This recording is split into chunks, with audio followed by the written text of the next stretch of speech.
Cyber city में doctor ने एक ऐसे रोगी को जीवन दान दिया है जिसके परिवार के लोग उसे जीवित रहने की उम्मीद छोड़ चुके थे, लेकिन डॉक्टरों ने हार नहीं मानी और परमजीत नामक व्यक्ति को जीवन दान दे एक मिसाल कायम की। दरअसल परमजीत के लगातार मिर्गी के दौरे पड़ रहे थे और जिसके चलते उसके दिमाग ने भी काम करना बंद कर दिया और उसे सांस लेने में भी काफी परेशानी होने लगी। डॉक्टरों की माने तो शुरुआत में परमजीत को बुखार की शिकायत हुई थी जिसका इलाज भिवाड़ी में ही शुरू किया गया, लेकिन जब हालात में कोई सुधार नहीं हुआ तो और दौरे पड़ने लगे तो उन्हें गुरुग्राम के पारस हॉस्पिटल में दाखिल करवाया गया, जहां डॉक्टरों ने परमजीत की प्लाज्माफेरेसिस करने का फैसला किया और परमजीत को नया जीवन दान दिया। डॉक्टर की माने तो प्लाज्माफेरेसिस से मिर्गी रोगियों को बचाए जाने के दुनिया भर में 200 केस ही रिपोर्ट हुए हैं। उनमें से परमजीत सौभाग्यशाली है जो इस थेरेपी से इलाज के बाद स्वस्थ हुआ है। नॉर्मल नहीं हो रहा है तब उस स्टेज में हमें कोशिश करना चाहिए कि अस्पताल जो हमारे घर के पास है उसमें हम जल्दी से जल्दी ले जाएं, ताकि जो इंजेक्शन से हम जो मिर्गी की दवाएं हैं हम उसको लोड कर सकें, ताकि ब्रेन में जो भी थोड़े बहुत भी दौरे आ रहे हैं हम उसको बंद कर सकें। डॉक्टर साहब, कितने मरीज अब तक ऐसे सामने आ चुके हैं, कितने मरीजों का ट्रीटमेंट कर चुके हैं मतलब थेरेपी से? दौरे के तो हमारे प्लाज्माफेरेसिस का तो ये हमारा पहला मरीज था, क्योंकि इस तरह से आया था। बट दौरे के हमारे जो होते हैं, दौरे के बाद रिकवर ना करते हुए अगर हम देखें तो हमारे पास हर हफ्ते 1 से 2 आते हैं, इस तरह के आते हैं जो पहली बार दौरे आए और सीधा हमारे पास आए और हम फिर कारण पूछते हैं और उस तरह से ट्रीटमेंट। डेथ रेट ज़्यादा है इसमें? डेथ रेट इसमें तब ज़्यादा हो जाता है जब कोई दौरा कंटिन्यूअस चलते रहता है। इसीलिए ब्रेन में क्या है कि ऑक्सीजन और ग्लूकोज की जो भी मात्रा वो फिक्स्ड है और उसको कंटिन्यूअस चाहिए होता है।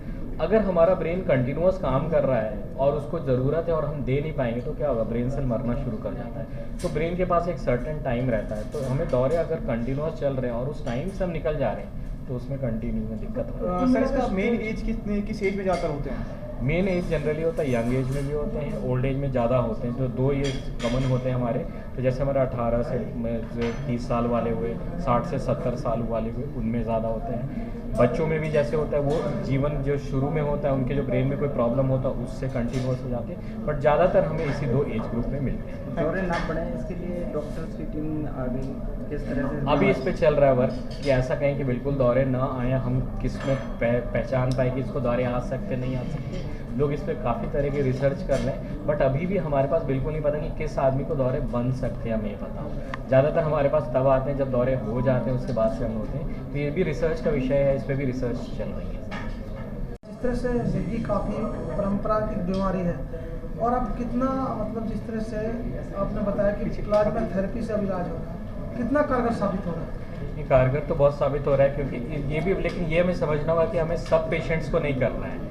हमें वो पेशेंट्स हैं जो कंट्रोल नहीं हो पा रहे हैं, हम उसके लिए ये करते हैं। और उसमें देखा गया कि काफ़ी कारगर साबित होते हैं कि लोगों की जो बाहर में भी स्टडीज़ है तो देखी गई है 50 से 60% में अच्छी रिकवरी कर देती है, तो उसमें काफ़ी अच्छे कारगर साबित होते हैं। इसमें इम्पॉर्टेंट क्या है कि हम ढंग से उन पेशेंट को चुने कि जिनमें हमें ये करना है। हम सब में ऐसा नहीं कि हमें सब में करना है, तो वो चुनाव करना पेशेंट का वो सबसे ज़रूरी है कि हाँ इस चीज़ को ज़रूरत होगा, हम इसको हेल्प कर सकते हैं, तो वो चीज़ हमारे को करना पड़ेगा। क्या डॉक्टर साहब अलग अलग कैटेगरी की मिर्गी है या एक ही बीमारी है? नहीं, मिर्गी भी अलग अलग तरह की होती है। जैसे कुछ लोगों को देखे होंगे कि सिर्फ एक हाथ पैर में हो रही है, तो हम उसको बोलते हैं फोकल, कि एक साइड में हो रही है, बाकी पूरा शरीर ठीक होता है। जैसे मुंह टेढ़ा हो जा रहा है या एक हाथ पैर में हो रहा है। कुछ लोगों में क्या होता है, पूरे हाथ पैर में होता है एक साथ, तो हम उसको जनरलाइज्ड एपिलेप्सी बोलते हैं।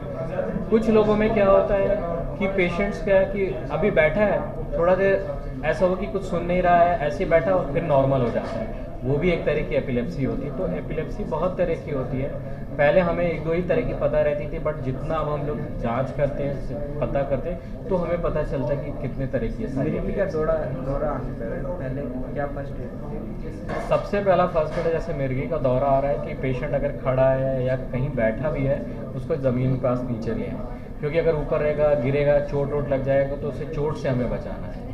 दूसरा जो चीज़ हमें करना है कि उसे सीधा नहीं लेटाना है, क्योंकि आप सीधा लेटाओगे, मुंह में जो झाग बन रहा है, कुछ लग रहा है, वो सीधा वो अंदर ले लेगा और छाती में इन्फेक्शन आ जाएगा। तो एक करवट करानी है। करवट कराने से क्या होगा, वो सारा बाहर निकल जाएगा, उसके पेट में या कहीं नहीं जाएगा, उसको धीरे से साफ कर दिया जाए। फिर हमें कोशिश करना कि आसपास की चीज़ें थोड़ी सी हटा दें ताकि उससे किसी चीज़ से चोट ना लगे। ज़्यादातर जो मिर्गी के दौरे होते हैं वो कुछ ही मिनट के होते हैं, वो ठीक हो जाते हैं। एक बार ठीक हुआ, अपना पेशेंट को आराम से बैठाया, उससे बात कर लें, उसको उल्टी नहीं आ रही है तो कुछ उसको पानी वानी दे सकते हैं, उसको आराम से रखें, क्योंकि वो भी घबरा जाता है कि क्या हुआ, उसे भी समझ नहीं आता है, फिर हम डॉक्टर के पास ले जाते हैं।